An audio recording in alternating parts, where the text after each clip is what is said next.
Aw, shit. Hey, guys. It's my birthday. It was my birthday. Ouch, my 30s. Can't speak. Ouch, my 30s. Enters 34. 6 more years of this shit before I get to start a podcast called Holy Shit, My 40s! Yeah. Looking forward to that. Yeah, no, I had a nice birthday. I had a really nice birthday. Facing the existential ennui of a pandemic summer, I said to myself, well, I got to do something. I can't just drink myself to death on my birthday and call it a birthday party. I got to do something. So I did an impromptu outside comedy show. It sucked. But first time doing stand-up in fifth month. What the fuck? First time doing stand-up in 5 months, and I had a PA that ended up not working, so I just had to yell at a captive audience of people sitting on the patio outside of this cafe bar. And most of them stuck around. And, there are a few people who kind of peeled off. That's okay. To be expected. The old Commodore hasn't been in the saddle in 5 months. And didn't have a PA, so I was just yelling, harassing people, asking white guys with cargo shorts whether or not they thought all lives matter or Black Lives Matter. To which I got many scrunched, furrowed brows, being like, "Oh, all I'm saying is," you're in trouble when the sentence starts with "all I'm saying is." But no, really, it was nice, dusting off the old joke book, which I also didn't have.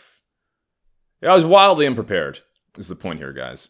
But I'm gonna do this regularly. I think every Friday I'm gonna harass people in the streets with a PA, and I feel good about that. Because at the rate we're going, stand-up comedy inside of a club is a thing. Well, it's not a thing of the past, but it'll be a long time. And the only places you can really go do stand-up at a club are in places where coronavirus is killing it. I would like to go to Nashville, though. I don't know. That's the thing. It's like, is this like still wanting to be a dirigible captain in the 1930s? It's like, well, I see what these jetliners are doing, but I think this blimp will still be around. There'll always be work for blimp captains. And then that guy drank himself to death and shot himself because he couldn't accept the fact that his career no longer existed. There's a movie. The Blimp Captain, starring Tom Hanks. It was cool. It's adaptation, figuring out how to, and I think I finally kind of gave up on LA. I've long struggled with wanting to be back in Los Angeles because I have so many friends there. It's the place I've had the most financial success, creative success, doing stand-up. Well, I got to do a lot of stand-up. I wouldn't say I made it particularly far in furthering my career there, but I did meet a lot of people I care about and love performing with. But yeah, I don't know if, you see all these sort of headlining comics, Theo Von and Joe Rogan and all these dudes who are talking about moving to like Texas and Nashville and all these other places that I've long been trying to like go to. All my quests driving cross country over the past fucking 7 years have been trying to find this perfect city to live in that didn't annoy me. I didn't hate the people. It wasn't a clusterfuck and I could still do stand-up and make a little bit of money to survive. And now you see these headliners are like, oh yeah, that's what I'm going to do. So something says I should have just stuck with my gut and followed through back in the day. But hey, it's never too late to learn. But my point is, I'm here now in New York, and I'm going to make this work right now. Because let me tell you, leading up to my birthday, and still kind of am in pain, I fucked my neck up. Hurt like hell. I went to some like way too aggressive physical therapist who like did the Diamond Dallas Page diamond cutter on me, and I thought I was like paralyzed or something because I am a hypochondriac. Feeling a lot better now. Went to my old PT, got a deep tissue massage, feeling a little bit better. But yeah, it was in a lot of pain and not how I wanted to usher in 34. But hey, life is challenges, and this is what makes it stronger. I didn't visit my mom and dad. I went to go. That's so weird to say. I always just do the mom part to add that dad to it. Mom and dad. Oh boy.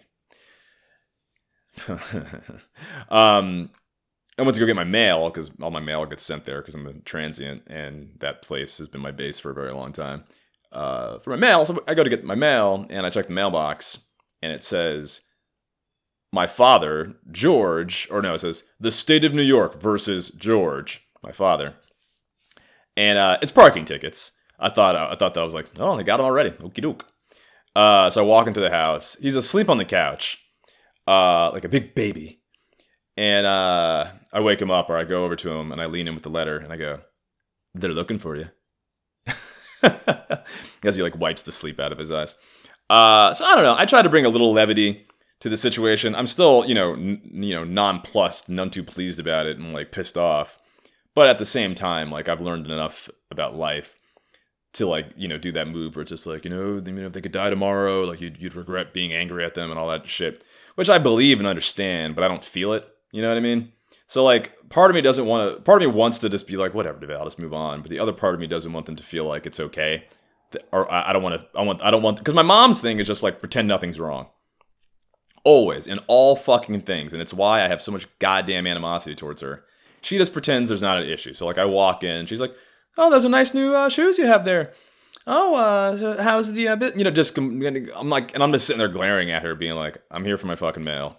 Are you alive and safe? Okay, good. Goodbye. That's the extent of how I feel right now. So whatever. I don't know. 34. But goals for 34, right? That's the plan. We get older, we get less time. Yeah. Going back to PT. This is just an update, guys. Just updating you in my life. Going back to PT. They're so hot there. They're skilled and talented and professional and great at their job. But it doesn't hurt to have, like, you know what? The PT place that I'm going to, that I have been going to, not the one that fucked me up, it feels more like a gym than it does like a old people falling apart office. Like, it has the vibe of a gym, which I appreciate. I'm like, okay, this inspires me a bit. And the physical therapists are really hot and personable. And that makes a man, when you're fighting chronic pain, these are the things that help you go the extra mile. Or extra 20 miles. Because that's how far away they are. But they're hot, so you do it. What else?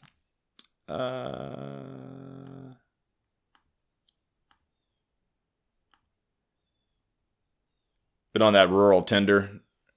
I pay extra for Tinder because I get bored sometimes. Not because I'm particularly looking for anyone, but when you're on Tinder, you can swipe places that you aren't. Pay a little extra. Give them a little extra scratch. And like when you set your fucking Tinder to like Harrison, Arkansas, because I'm fascinating. What the fuck is Harrison, Arkansas like? Let me tell you. Like one girl's profile was like, I'm a 6, but hardworking. Like she acknowledged that she was moderately attractive, but her work ethic was what would win you over. And I respect that. And I was really into that. Mainly it's just like women who just shot like, not an elk, like like an onyx and a lynx. It's like some weird, there's like an X in it. It's like a horned beast. Anyway, she like shot it and like had its mouth like in her hand, and she was like smiling, or no, like the thing's tongue was hanging out of its face, and she was doing the same thing, like mocking this beast that she just shot in the back of the head. So that's where you can find love. That's a type of love you will find in Harrison, Arkansas. Yeah. Drank a lot of coffee. I think I'm crashing right now. Should have done this about 20 minutes ago. I'll just randomly talk about transgender people right now. Gender pronouns are really tough these days. You gotta say people's preferred pronouns. People want to be called they. But let me tell you, my mom spent way too much money on private school for me to be saying sentences like, is they coming to the party? Yeah. This is how my comedy show went, guys. We're getting there. We're just dusting off the... I also live... This town is like just so uptight. Like all it is arms crossed being like, that is morally reprehensible. And while I'm not blaming the crowd, I am. Yeah, I think people like forgot how to make fun of themselves. I don't know. The racism wars continue. Everyone's, I was watching Theo Vaughn's podcast, and they were talking about this Procter and Gamble commercial that aired, and it's like a black father and his son, I think, like going through life, and it's like all these white people just being pieces of shit. Like they go to a pool, and like the dad pulls the white kid, his son, out of the pool because like, hey, I'm not gonna have my son swim with no blacks. Or like the black guy's like walking towards the elevator for work, and like this elevator of evil whites just let the door close. And then like a mom in a Mercedes, the daughter like waves at the black kid and like rolls up the window being like, you won't wave at like, all right. Like, look, like, as a black man who is constantly in places dominated by whites, I know white people suck. And they're always doing either very quiet, weird racism or overt. So it's not to say like this doesn't happen. Of course it does. The reality that's being portrayed in that Procter and Gamble commercial. But what's the point of that commercial? To like, I always ask people, like, whether it's Black Lives Matter or a commercial like that or any kind of activism, it's like, what's your goal? Do you want to be right and indignant, or do you want to affect change? Because those are two entirely different things. You're right to make a commercial like that, because that shit does happen. Of course. Like, a black dad and a black son will get treated like shit in this country. No fucking duh. But to, like, spend money to create this narrative and then put it out into the world and then have it be like, whites, look how shitty you are. Let's have a conversation about these, like, weird examples that are, like, just so hyperbolic and not the reality. Like, I don't know. Because you just have to imagine, like, a bunch of, like, fucking NYU film school graduates, or Columbia Business School grads at Ogilvy sat around, or at Procter and Gamble, and we're just like, okay, well, race is trending right now. Let's make a commercial that, like, shows how shitty we are and, makes white people who aren't shitty kind of stare at. I mean, I'm not apologizing for white people, which is what it sounds like I'm doing. I just care about changing ignorant white people's minds. And they see a commercial like that, and it just, like, makes them double down. I don't know. I think there's a better way rather than doing, like, a racism highlights reel. It's like, because on Facebook, all white activists do is share black murder porn.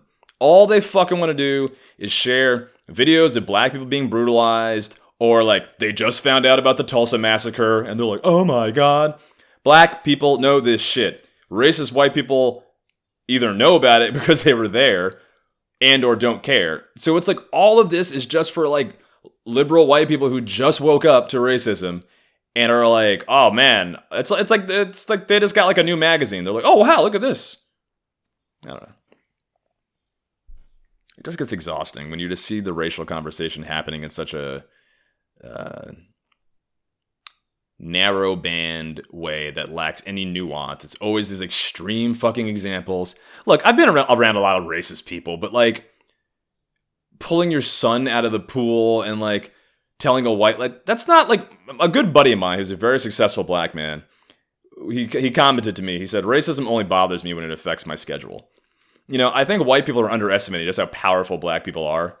Like, yes, it's annoying, but I'm not going to be unnerved or like, damn, I really wanted my son to swim with that white boy. Good, there's one less asshole in the pool.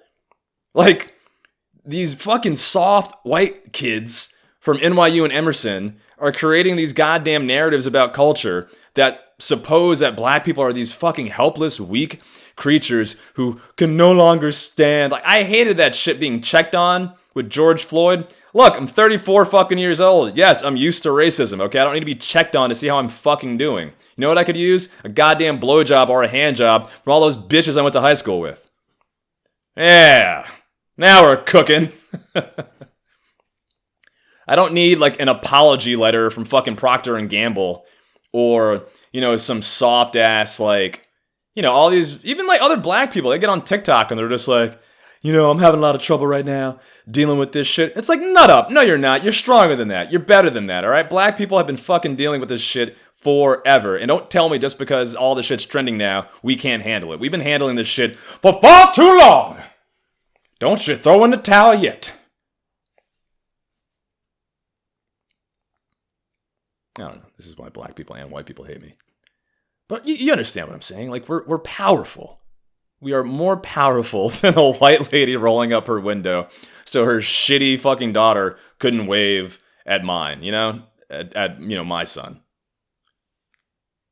My grandma told me when I was a kid, she said, Duval, remember, there's nothing worse than an ugly white woman. Like, we're better than you, okay? Black people are better than you. And there's no, except when it comes to acts of violence, state-sponsored police brutality like we saw with George Floyd. That's when you step up and say, yeah, flip some shit over and let's get going. But when it comes to I think the whole Procter & Gamble ad was about bias. We need to talk about quiet bias and quiet racism. But I don't know. Those are silly examples. Those are fucking 1940s examples of racism, white liberals haven't caught up to the fact that I live across the street from these two lesbians with an adopted biracial daughter, and now their friends, another couple of white lesbians with their adopted biracial daughters, living together, with all these fucking Black Lives Matter banners in their windows and shit. But there's not a fucking black person outside of their children for, 5 miles, 10 miles, 20 miles. It's other than me. It's these are the racisms that we need to talk about. These lesbians, when I first moved into the place that I'm at, I was driving first my 91 BMW 525i. And then when my father went back to prison, he was out for a little while. He let me drive his 2018 BMW M6. Brand new BMW. Very nice car. And so I got to drive it for a month or two because he wasn't going to be driving it because that nigga went back to jail. But these lesbians across the street, they're like, somebody got a raise. And and I tell this to all these fucking white people around here. They're like, oh, well, Duval, maybe she was perfectly justified in saying that. It's that kind of shit that white liberals don't want to own up to. And yes, I was driving my father's drug money BMW, but the fact that she had the audacity to say that, because if I was some 30-year-old white guy, I'm pretty sure she wouldn't be asking weird questions like that. Because she was also so do you guys own or buy? Because it's a nice neighborhood and we got a good deal. But again, it's that's the racism that bothers me, not fucking goofy evil white people let the door close in your face because they don't give a black man a chance to climb the corporate ladder. It's just shut the fuck up. I'll walk up the stairs, okay? And I'll beat you at everything. Been watching The Last Dance with Michael Jordan. And seeing black excellence like that, that's the show me stories of black success. My point is black people know how fucking horrible it is in this country for us. But we're not gonna fucking buckle. We're just gonna double down, do better, and beat you and everything, So Procter & Gamble, go fuck yourself, and just make commercials that just don't portray black people as fucking morons. Make television shows that portray a diverse example of black culture. Did you know there was a remake of The Odd Couple in the 80s called The New Odd Couple, starring two black guys? I have never fucking heard of this show. And to be frank, it's pretty bad, but it's also hilarious because you have the effeminate one. I forget his name. The effeminate character. The black version. He's got a Jerry curl and he's very affectionate. Now, Norman, or whatever the fuck the other guy's name is, he's you have to do your taxes. I do my... It's a black yuppie and a working class black dude living together. It's been a long time since I've seen a TV show that portrayed a black yuppie who wasn't literally called Token. All right, fuck 30 Rock. Fuck any other show that has an intelligent black guy, but there's a catch. He's either gay or they tell him he talks white, which is again the highest form of fucking racism. You tell an intelligent black man he talks white, you might as well call him a nigger, because I've talked to a lot of white people in my day. People in fucking Boston, Wisconsin, Texas, whatever they're speaking, I don't, okay? Because they sound like animals, and I for sure don't sound like them. So it ain't talking white. It's about intelligence and class. Wow, I got really angry. But there we go. Just looking for the morsels of insight that we can div in from these conversations, right, guys? Honestly, don't know what I just said for the past 20 minutes. Kind of went into a fugue. Went into a racial fugue. We're not soft. We'll beat you, white people. Every time. Yes. And we'll take your white women, too. Yes. Some girl in this town, she's like beige or something. Some Filipino beige. I don't know. She was angered by my book. And we're at this like club, pre-pandemic, just dancing. And she's like, "You don't even date women of color, do you?" Meanwhile, her boyfriend is like the whitest Jarvis in the fucking world. Like this tall redhead who was just standing there in neutral mode. He was standing there in Windows 3.1 screensaver mode while she was having this racial argument with me. Being like, "You don't even date women of color." And then this other like African-American girl was like, and this in my face. And I'm like, this is why I don't date black women. I love y'all, but y'all yell too goddamn much. That's not why I don't date black women. I don't date black women because they just remind me of my cousins. Every black woman I see is beautiful, but they just remind me of my cousin. I'm just like, it's just too familiar. Like, exotic to me is like a corny white girl from Wisconsin who, when we're having sex, says, "You're knocking my socks off." True story. I just grew up watching Star Trek, and this humanism I truly believe in. So it's so difficult to watch a show where they literally laugh at racism and bigotry, grow up on that. And then you have to live in this reality where everyone's just like, this portion of lives matter. No, this portion of lives matter. It's like, guys, that sun can go supernova, and then we're all toast. Or there's a billion other species out there, and when we start to colonize the cosmos, which I know people can't wrap their minds around because the only thing they give a fuck about is hot chip twerking and what's another pop culture reference people are into right now? I've been away from society too long. You get my point. There is one race. Yeah, I'm all over the place, guys. That's okay. I think you're getting the point here. I'll end on this. Just like the way like liberals co-opt black culture and black activism just drives me insane. Like there's a poster that says Black Lives Matter, and it's got Martin Luther King like smiling, laugh. It's a painting of Martin Luther King. You just ear to ear grin, smiling, and I'm like, this is not fucking Martin Luther King. Like this is not what I associate Martin Luther King with. Like cracking jokes and having a good time right before getting my head blown off. Like they just wanted like this happy black man image, and it's like, no, this motherfucker was stressed out at all times. This was an austere man who had the burden of the world on his shoulders, literally black and white. And all this goofy fucking clothing store can sort of take from that man's legacy is like, happy black man, he's happy. No, like that man got his head blown off for what he believed the future of this world was, which was a unified society. And now everyone's like, well, nonviolence doesn't work, and he wouldn't have wanted nonviolence, and he would have been all about like flipping shit over. And it's like, who voted you as the interpreter of Martin Luther King's legacy? Fucking Susan from Vassar. All right. Well, anyway, happy birthday to me. Let's kick some ass this fall, huh? Let's get it going, guys. Let's fix the bad habits. Drink a lot of water, drink less alcohol, get some exercise in, go to therapy, have more sex, do less jerking off. Is that life? I think I just summarized life. That's it.